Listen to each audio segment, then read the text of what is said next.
അഭിഷേക് ശർമ്മ വീണ്ടും ഡക്ക്. ഈ വേൾഡ് കപ്പിൽ മൂപ്പർ അങ്ങനെ ഹാട്രിക് ഡക്കിന് ഉടമയായി. ഹാട്രിക് സെഞ്ചുറി എന്നൊക്കെ കേട്ടിട്ടുണ്ട്. ഹാട്രിക് ഡക്ക് എന്തായാലും കൊള്ളാം. വേൾഡ് കപ്പ് പറഞ്ഞിട്ട് ഒരു റണ്ണ് പോലും അവൻ്റെ അക്കൗണ്ടിലില്ല. ഡേ 12 വേൾഡ് കപ്പിൽ ഇന്ന് മറ്റൊരു സെഞ്ചുറി ദിവസമാണ്.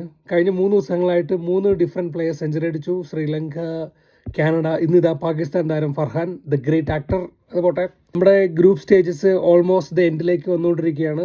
നാളെയും പിന്നെ ഫ്രൈഡേയും കൂടെ ഉള്ളൂ. ഇനി ഗ്രൂപ്പ് സ്റ്റേജസ് നാളെ 3 മാച്ചസ് ഉണ്ട്. ഫ്രൈഡേ ഒരു മാച്ചേ ഉള്ളൂ. അത് ഓസ്ട്രേലിയയുടെ ഫെയർവെൽ മാച്ചാണ്. പാകിസ്ഥാൻ സൂപ്പർ എയ്റ്റിലെത്തി. അത് ഞാൻ ഇന്നലെ കാൽക്കുലേറ്റ് ചെയ്തിരുന്നു. രണ്ടാമത്തെ match South Africa versus UAE. South ആഫ്രിക്കയ്ക്ക് ഒരു വാം അപ്പ് മാച്ച് പോലെയാണ് അവർ എടുത്തത്. അത് ഈസി ആയിട്ട് അവർ ജയിക്കുകയും ചെയ്തു. അവസാനത്തെ മാച്ച് ഇന്ത്യ വേഴ്സസ് നെതർലാൻഡ്. അതിനെക്കുറിച്ചാണ് എനിക്കൊരു സംസാരിക്കാനുള്ളത്. ഒട്ടും സാറ്റിസ്ഫൈങ് അല്ലാത്തൊരു വിജയമായിരുന്നു ഇന്ത്യക്ക് ഇന്ന്.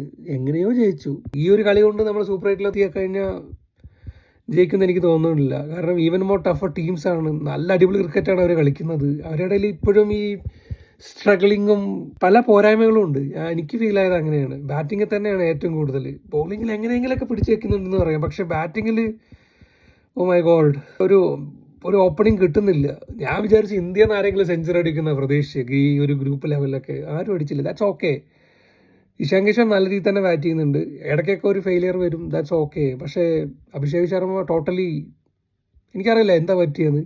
പിന്നെ തിലക് വർമ്മയുടെ മെല്ലപ്പോക്ക് അതൊട്ടും ഉപകാരപ്പെടുന്നില്ല ഇന്ത്യക്ക്. ഒരു ക്രൂഷ്യൽ ഓവേഴ്സിലെ ഈ കഴിഞ്ഞ 4 മാച്ചിലും ക്രൂഷ്യൽ ടൈമിൽ തിലക് വർമ്മ ബാറ്റ് ചെയ്യാൻ വന്നിട്ടുണ്ട്. എസ്പെഷ്യലി പവർ പ്ലേ ഓവേഴ്സിൽ പുള്ളിക്ക് ആ ഒരു ഇഷാൻ കിഷൻ കളിക്കുന്ന ഒരു പേസിലൊന്നും കളിക്കാൻ കഴിയുന്നില്ല. സൂര്യകുമാർ യാദവും അഗൈൻ സ്ട്രഗ്ലിംഗ്. ഫസ്റ്റ് മാച്ച് കഴിഞ്ഞാൽ പിന്നെ ഒന്നും നേരാവണം അങ്ങനെ ഒരു അഗ്രസീവ് ക്രിക്കറ്റ് ഒന്നും കളിച്ചിട്ടില്ല. Middle overs I am satisfied with Dube and Pandya. നല്ല കളി കളിക്കുന്നത്. റിങ്കു സിംഗ് കുറച്ചും കൂടി ബാക്ക് ടു ആ ഒരു അഗ്രസീവ് ഫോമിലേക്ക് തിരിച്ചു വന്നാൽ സന്തോഷം. കാരണം നമുക്കത് ഒത്തിരി ഉപകാരപ്പെടും വരും മാച്ചുകളിൽ. പക്ഷേ ഈ ഒരു ആറ്റിറ്റ്യൂഡിൽ ക്രിക്കറ്റ് കളിച്ച സൂപ്പർ എയ്റ്റിൽ എന്തായാലും ഇന്ത്യ തോക്കും. ഈ ഒരു കളി കൊണ്ടൊന്നും സൗത്ത് ആഫ്രിക്കേൻ്റെ അടുത്തും ഇൻഡീസിൻ്റെ അടുത്തും പോയിട്ട് നിൽക്കാൻ പറ്റില്ല. പറപ്പിച്ച് കളയും.